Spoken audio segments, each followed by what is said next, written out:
Welcome back to Nemesis Part 2. And we continue our story, this roller coaster of a story, with Nemesis putting out a bounty on every single police officer in Los Angeles. And trust me, it became chaotic quick. Because this was just after COVID, so everyone needed money. I mean, absolutely everyone. So even little kids were killing cops. And tonight was a night like every other recently. A cop finding his friends beaten to death in an alley and their badges missing. They were tired of seeing their friends getting murdered by little kids who just wanted money to eat. They were frustrated, but some of them still had hope for the mayor. But the mayor, the mayor was going through his own shit, and I mean that literally, because Nemesis had left a piece of shit in the museum for the police to find. And when the mayor saw this, he was actually shocked, but not more shocked than the rich man that owned this building. His wife literally passed out. He told the mayor to do his job, and the mayor promised that he's doing his very best, only for the rich man to step outside and find out that his house has been robbed. They stole everything from the roof to the light bulb. The mayor was frustrated. He actually shouted, "Who is this guy?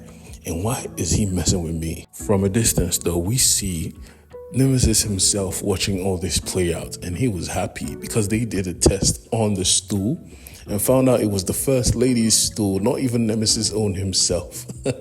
He was overjoyed, and all of a sudden from the corner, one of his henchmen tried to reach out to him and talk to him.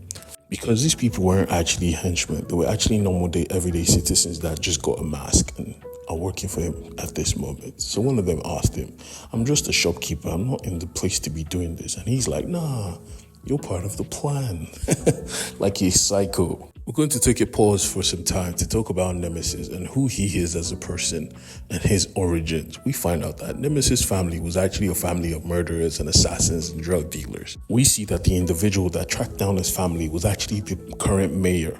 He was formerly a police officer who caught his mother and his father and arrested them.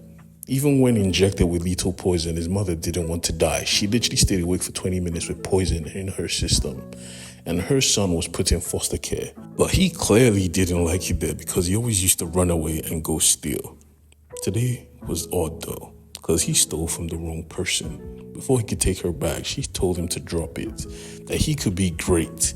He should come work for them, giving him some tea to drink. And he did, because he was a stupid kid.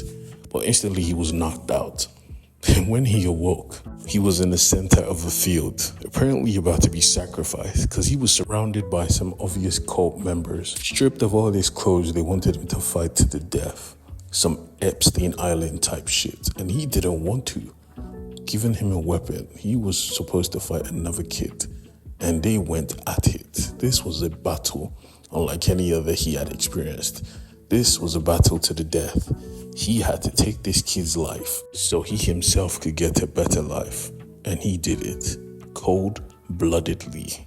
When he was done, he was knocked out and he was chosen to be the next Nemesis. Can you even imagine just being 10 years old and having to experience this just because you ran away from home and you want to live a better life? You had to kill another child. Yeah. His life wasn't great. We see what follows suit was a whole flurry of training. And it wasn't some kind Batman level training. Nah, these people were mean. If he failed, he gets tossed off a mountain, expected to survive and come back and keep training. But clearly, all that paid off because at this moment, the cops in the helicopter were looking for him around the city, trying to end this battle. Only for a freaking Audi to fly at him. Or rather, a Bugatti. I'm not even sure because this is just a stupid supercar. And what does he do with this obviously expensive supercar? He launches it in the air, jumps out of it, dives through the window, and kidnaps the mayor. He is an expert in kidnapping people. As you can see, this comic is building up to something very, very ridiculous. So stick with me, right? I promise you, you will not regret it. This is Nemesis Reloaded, Issue 2.